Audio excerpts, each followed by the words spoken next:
رزقا طيبا وعملا متقبلا. اللهم إنا نعوذ بك من علم لا ينفع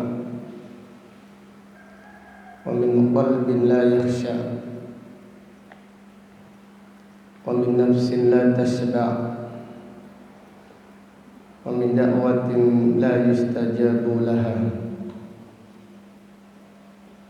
Alhamdulillah, pada pagi yang berbahagia ini, yaitu hari Selasa tanggal 24 bulan Jumada al-Akhirah tahun 1444 Hijriah, dengan izin Allah Ta'ala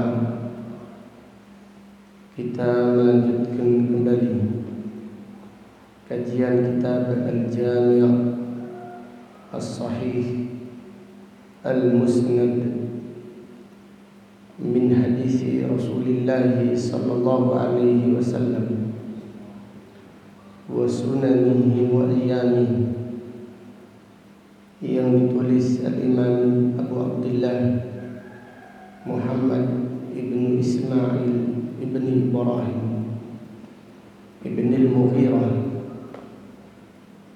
ibn Bardizbah Al-Bukhari Al-Ju'fi maulahu, imam besar kaum muslimin yang dilahirkan pada tahun 194 Hijriah dan meninggal dunia pada tahun 256 Hijriah, rahimahullahu ta'ala rahmatan wasi'ah. Qala al-Imam al-Bukhari rahimahullah, babun dhimmatul muslimina wa jiwaruhum wahidah yas'a biha adnahum. Bab perjanjian kaum muslimin dan perlindungan mereka satu. Yas'a biha adnahum, yang diupayakan oleh orang yang paling rendah dari kalangan mereka. Bab ini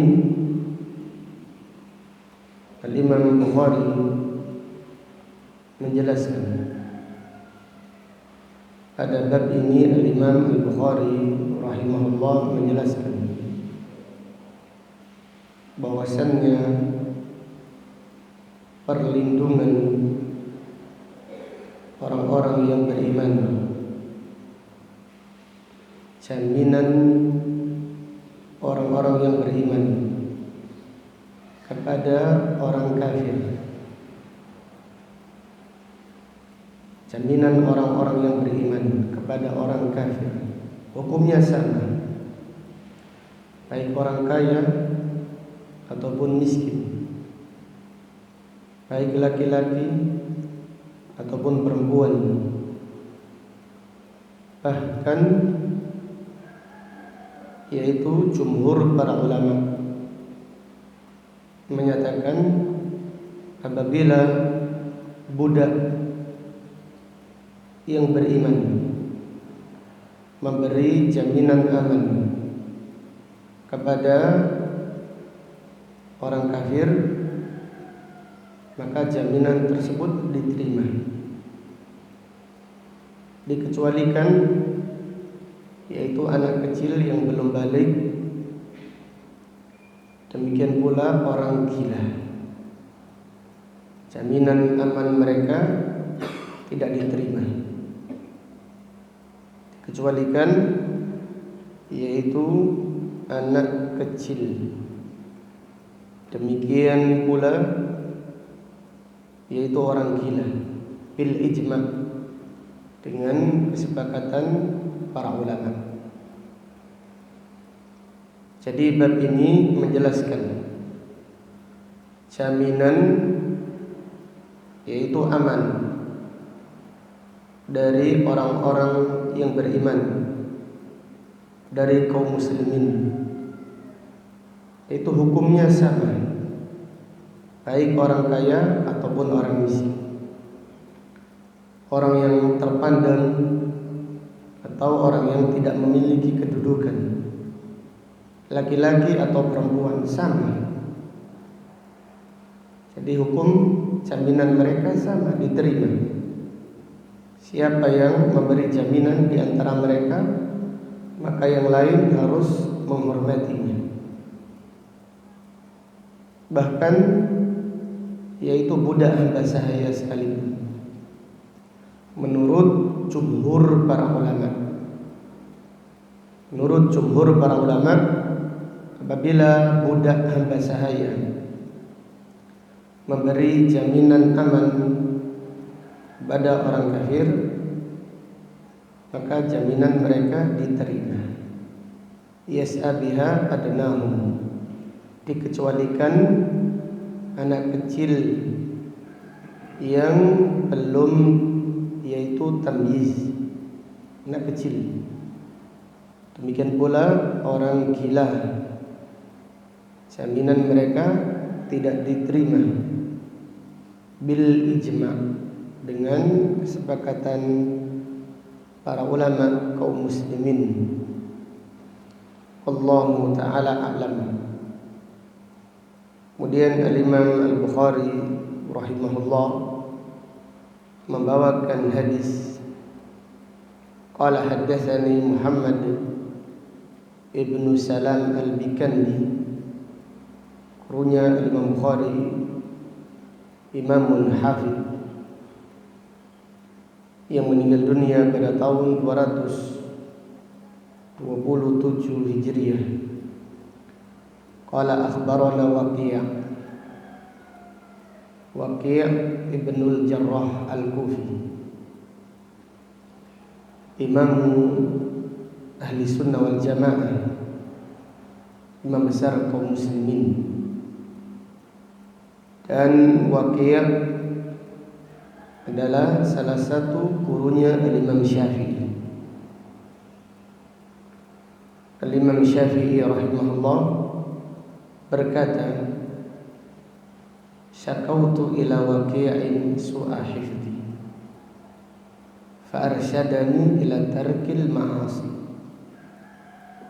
wa akhbarani bi anna al-ilma nurun wa nurullahi la yuhda lil 'asi. Imam Syafi'i rahimahullah berkata, aku mengadu kepada Waqi', buruknya hafalanku,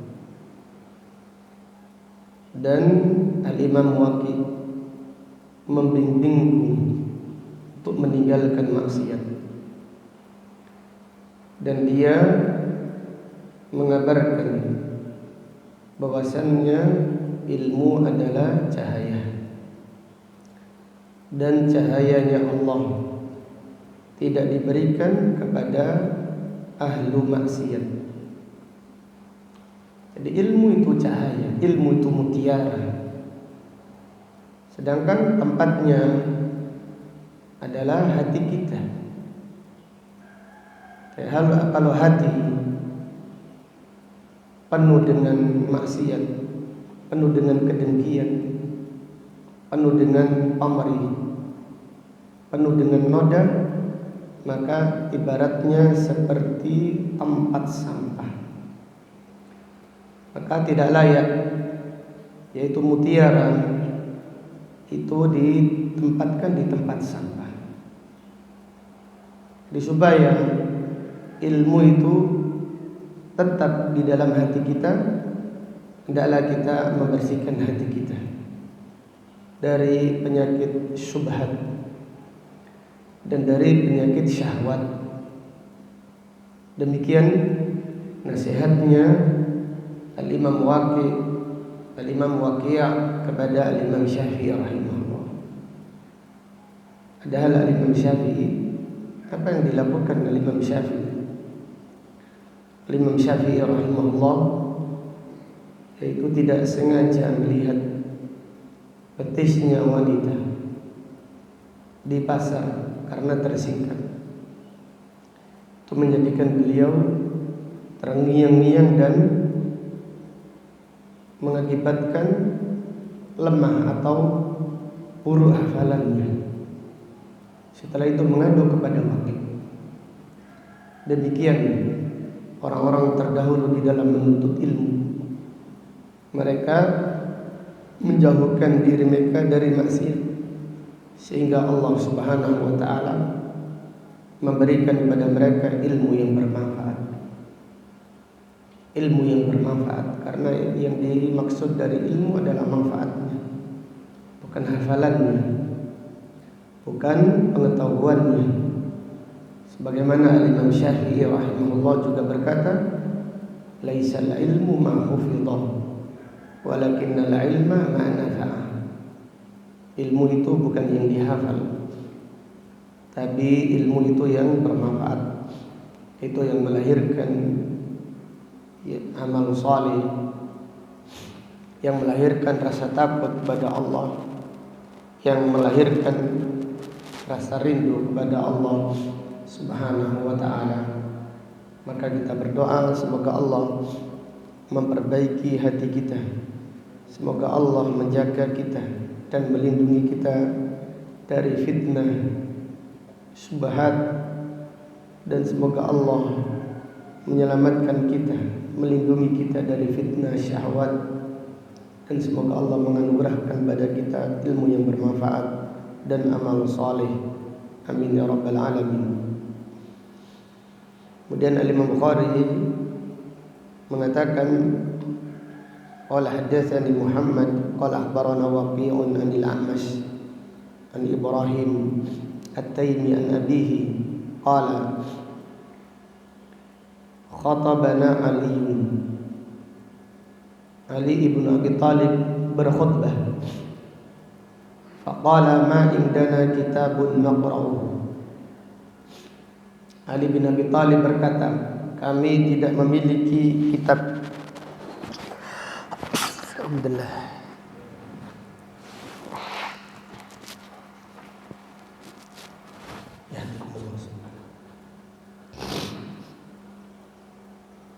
Ali bin Abi Talib berkata,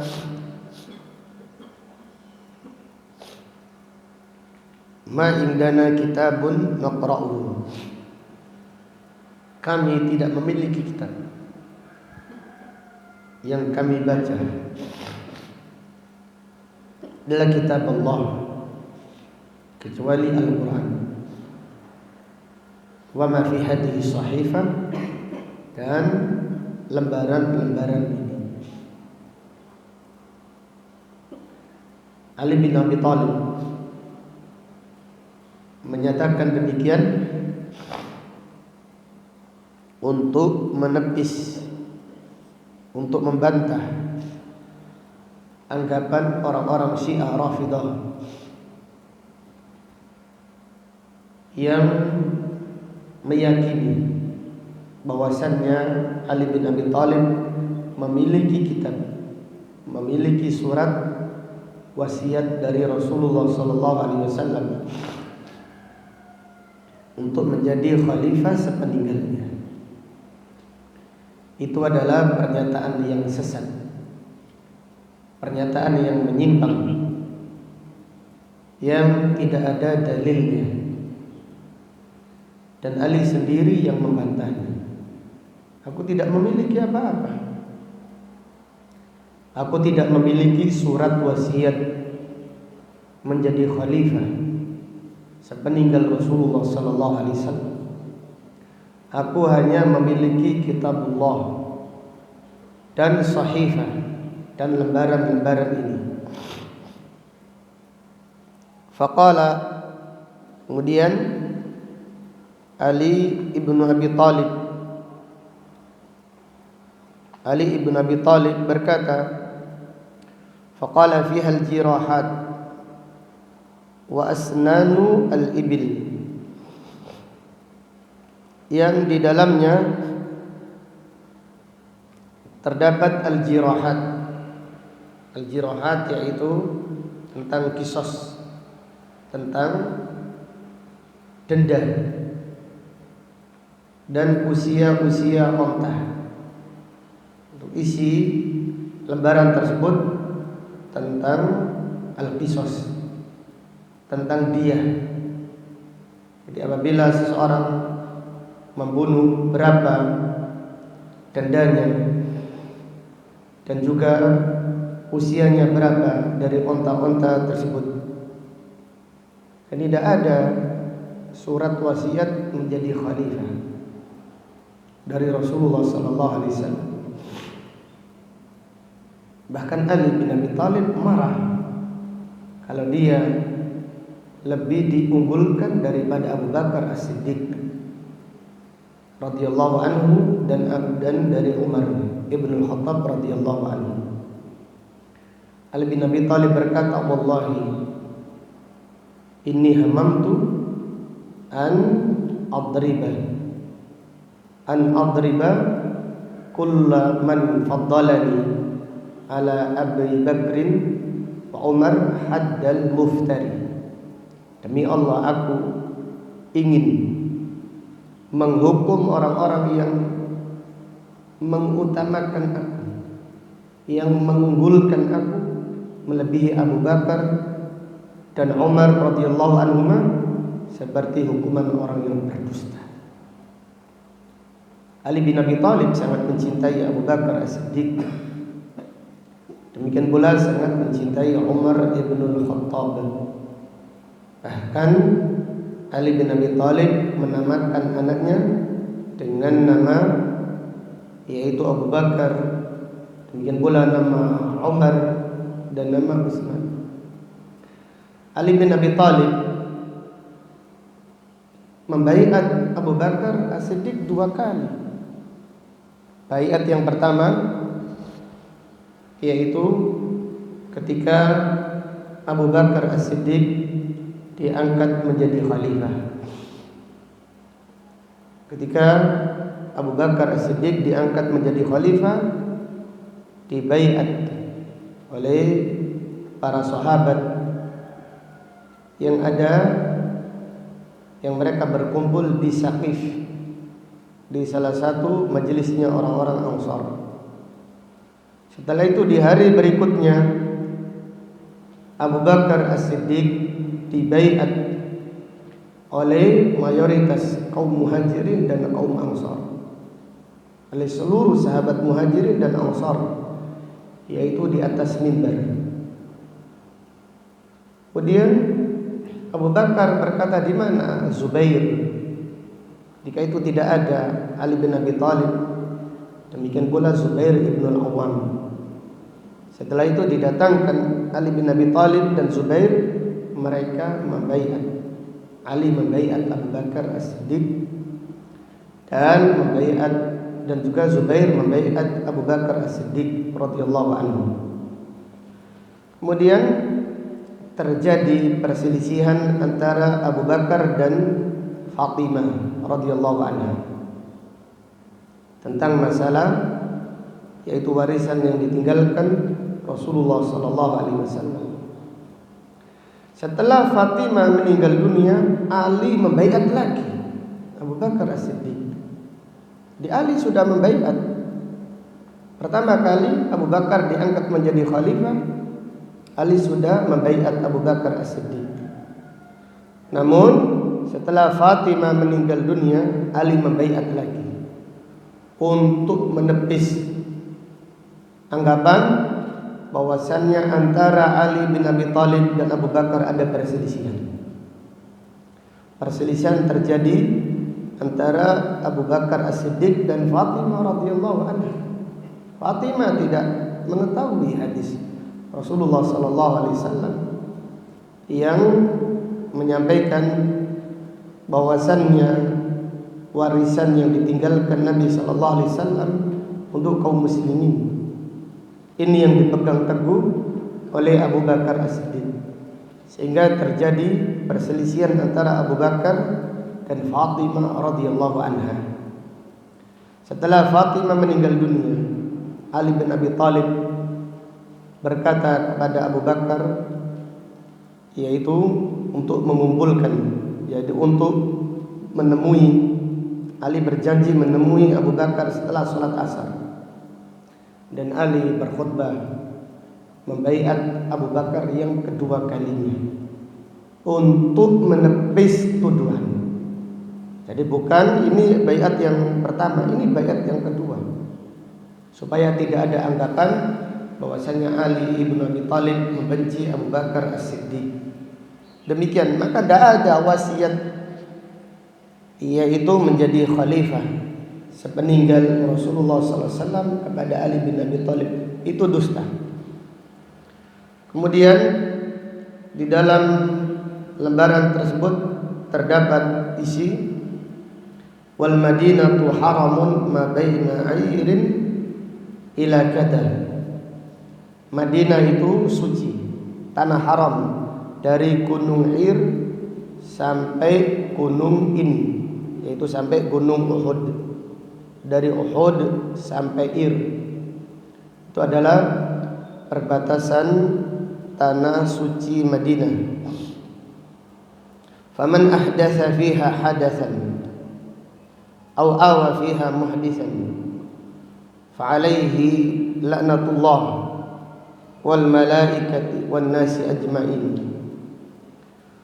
Barang siapa yang melakukan kezaliman di kota Madinah, barang siapa yang melakukan kezaliman di kota Madinah, atau siapa yang mengadakan bid'ah, faman ahdatsa fiha hadatsan, siapa yang berbuat aniaya, berbuat zalim di kota Madinah, menindas, berbuat aniaya di kota Madinah, atau siapa yang mengadakan bid'ah di kota Madinah, atau siapa yang melindungi ahlul bidah, siapa yang melindungi ahlul bidah, atau siapa yang melindungi orang yang zalim di kota Madinah, fa alaihi laknatullah wal malaikati wan nasi ajmain, maka dia akan mendapatkan laknat Allah dan para malaikat serta manusia seluruhnya. Jadi tidak sama berbuat zalim di kota suci dan di tempat yang lainnya. Sebagaimana kebaikan di kota Madinah dilipat gandakan pahalanya di sisi Allah, demikian pula kezaliman dosanya lebih besar di sisi Allah daripada di tempat yang lainnya. La yuqbalu minhu sarfun wala adlun. Pada hari kiamat nanti tidak diterima dari orang yang zalim tersebut, orang yang memberontak, orang yang merusak, atau ahlul bid'ah, tidak diterima darinya sarfun. Sarfun artinya taubah, tidak diterima taubat darinya, wala adlun, dan tidak diterima tebusan darinya. Ini pada hari kiamat tidak diterima taubat. Kalau di dunia orang yang bertaubat, kalau di dunia bagi orang-orang yang bertaubat, taubat mereka diterima oleh Allah.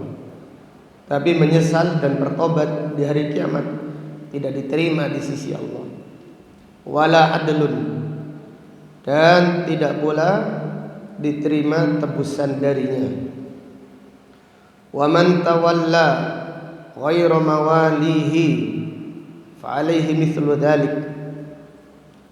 Barang siapa yang menisbatkan dirinya maula ghairu mawalihi, siapa yang merubah nasab, atau siapa yang menisbatkan maula fulan padahal dia bukan maulanya, Fa'alaihi mithlu dzalik, maka dia dilaknat oleh Allah, dilaknat oleh para malaikat dan manusia seluruhnya. Tidak diterima baginya taubat, menyesal nanti pada hari kiamat tidak diterima oleh Allah. Dan tebusan pada hari kiamat tidak diterima oleh Allah Subhanahu wa taala. Jadi merubah nasab itu dosa yang sangat besar. Merubah nasab adalah dosa yang sangat besar, kekufuran, termasuk kekufuran. Walaupun kufur di sini tidak sampai mengeluarkan seorang dari Islam. Jadi merubah nasab, merubah maula. Jadi maula ada budak yang diperjualbelikan, tapi walaknya tetap dimiliki oleh orang yang menjual. Nabi SAW marah terhadap orang yang melakukan demikian. Jadi di dalam hadis Nabi SAW bersabda, "Ma balu aqwamin yastarituna kada wa kada." Kenapa mereka mempersyaratkan demikian? Wa innamal wala'u liman a'taqa. Perwalian itu bagi yang memerdekakan budak.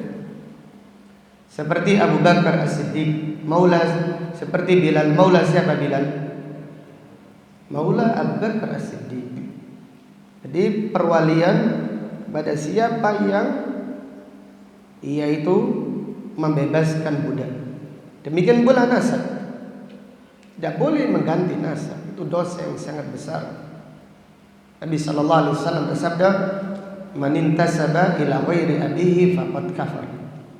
Siapa yang menisbatkan nasabnya pada selain orang tuanya, selain ayahnya, dia melakukan kekufuran. Jadi dosa apabila diancam kufur, ini menunjukkan dosa yang sangat besar di sisi Allah Subhanahu wa taala. Kemudian lanjutan isi dari lembarannya Ali bin Abi Thalib, wa dhimmatul muslimina wahidah. Perjanjian orang yang beriman, jaminan orang yang beriman itu satu, sama. Antara orang yang terpandang atau orang yang miskin, laki-laki, perempuan, bahkan budak habasaya. Dhimmatul muslimina wahidah. Di mereka dibolehkan memberikan jaminan aman, dibolehkan memberikan jaminan aman kepada orang kafir. Seperti wanita kemarin, pada hadis kemarin, siapa yang memberi jaminan? Kemarin siapa? Ummu Hani, perempuan memberi jaminan kepada Ibnu Hubairah.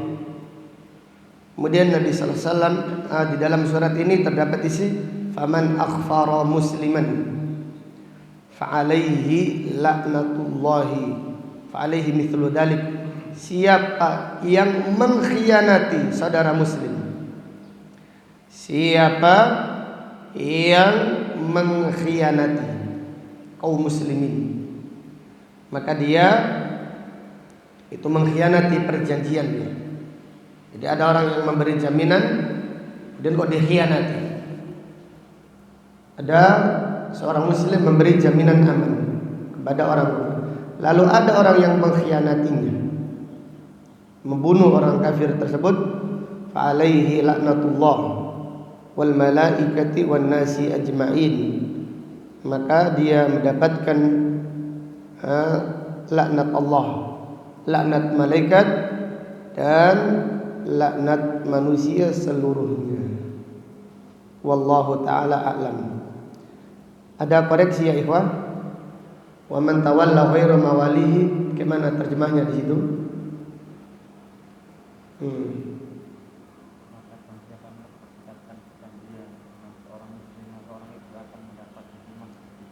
Sebelumnya